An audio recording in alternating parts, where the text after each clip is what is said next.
안녕하세요. 김태원의 현명한 투자자 방송 시작하겠습니다. 오늘은 DI에 대해서 좀 말씀을 드리겠는데요. 지난 봄에도 한번 DI에 대해서 말씀을 드렸습니다. 그때는 2분기 실적을 갖고 말씀드렸는데 이번에는 3분기 실적을 갖고 말씀드리겠습니다. DI, 이 반도체 검사 장비 업체입니다. 반도체 검사 장비라는 것은 반도체 라인 중에서 가장 끝단에서 반도체가 제대로 생산이 됐는지 확인하는, 검사하는 장비죠. 그렇기 때문에 가장 중요한, 품질을 결정하는 가장 중요한 그 생산 단계이기도 합니다. 그 검사 장비 부분에서 DI는 독보적인 그 위치를 차지하고 있죠. 그래서 삼성전자하고도 거래를 많이 하고 SK 하이닉스하고도 동시에 거래하는 업체입니다. 지금 후공정에서 이 검사 장비는 굉장히 그 중요한 위치를 차지하는데요. 그 반도체 라인에 생산된 반도체들의 신뢰성을 검증하고 제대로 생산이 이루어지고 있는지를 확인할 수 있는 가장 중요한 생산 단계라고 할 수 있습니다.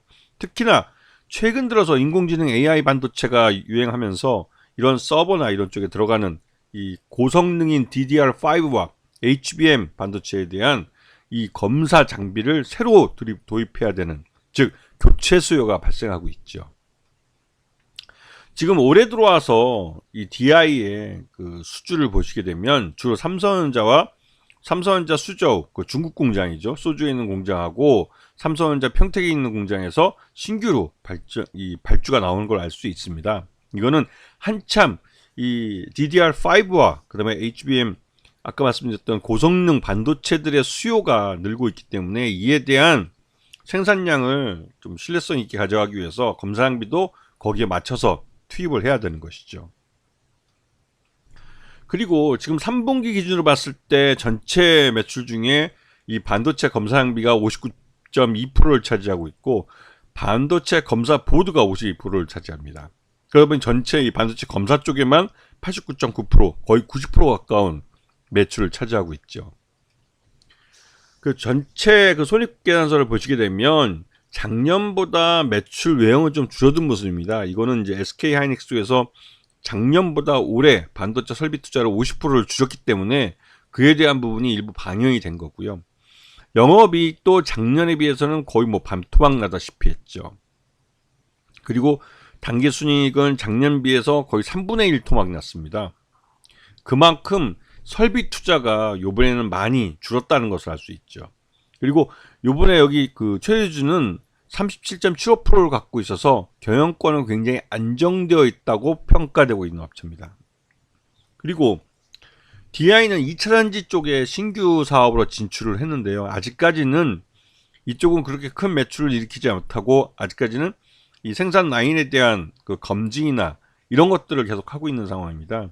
그렇기 때문에 이 2차전지 쪽에 대한 매출은 본격적으로 나타나는 거 아마 내년이 되지 않을까라는 생각이 좀 듭니다. 그리고 지금 현재 3분기 실적 기준으로 봤을 때 지금 이 회사의 적정 주가는 약 한 6,500원 정도로 평가가 되고 있죠. 3분기 실적입니다. 이건 여기 오타입니다. 2분기는. 3분기 실적 기준으로 봤을 때 6,500원 정도로 줄어들었는데 이거는 3분기 때 들어서 특히나 이 반도체 업체들의 그 설비 투자를 줄인 것들이 3분기 실적에 주로 많이 반영이 됐기 때문에 그렇습니다. 이거는 생산량 감산과도 연결되어 있는 것이죠. DI 같은 이 반도체 검사 장비, 특히 반도체 생산에 관련된 업체들은 대부분 다 엔드 유저인 삼성전자나 SK 하이닉스 뭐 이런 반도체 업체들이 설비 투자를 하느냐 마느냐에 따라서 실적이 좌우되는 그런 천수답 형태의 사업 구조를 갖고 있습니다.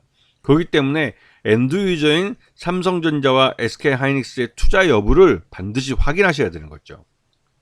그리고 앞에서 말씀드렸듯이 DDR5나 또 HBM 같은 고성능 반도체들은 이제 그 인공지능 AI 반도체의 인기와 함께 또 이런 서버에 대한 수요와 함께 생산량이 늘어나고 있습니다.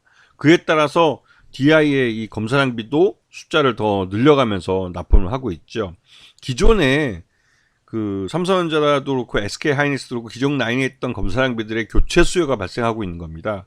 그런 부분 때문에도 DI는 이번 3분기 실적을 기준으로 해서 바닥을 쳤다고 보는 게 맞을 것 같다는 생각이 좀 듭니다.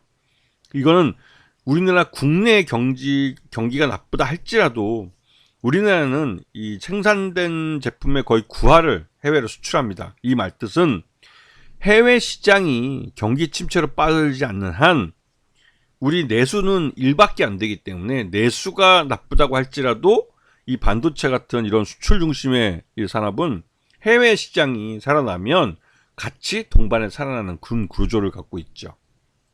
그리고 SK하이닉스도 그렇고 삼성전자도 그렇고 그 설비 투자를 이연했던 것들을 대부분 내년에는 본격적으로 다시 재투자를 할 가능성이 큽니다. 그에 따라서 왜냐면 투자 세액 공제도 그 내년 총선 이후에 어떻게 될지 모르기 때문에 서둘러서 받으려고 할 가능성이 크기 때문에 투자를 이연됐던 투자를 내년에 집중적으로 할 가능성이 크죠. 그렇게 되면 DI 같은 데는 이 검사 장비에 대한 신규 발주를 또 많이 받을 수 있습니다. 그러면 실적이 앞으로 개선될 가능성이 큰 거죠. 그런 의미에서 반도체 시장 전체의 이런 흐름을 보시면서 개별 종목을 찾아보시는 게 좋을 것 같습니다. 그런 의미에서 DI 같은 경우도 올해 3분기 때 실적 바닥을 찍고 4분기부터는 좀 개선되는 모습을 보이지 않을까라는 기대감을 갖게 하고 있죠. 이런 부분들을 잘 보시면 반도체도 그렇고 이런 그 엔드 유저인 삼성전자나 SK하이닉스와 거래하는 업체들의 실적 추이를 추정해 볼 수 있습니다. 아시겠죠? 자, 오늘 방송 여기서 마치겠습니다. 감사합니다.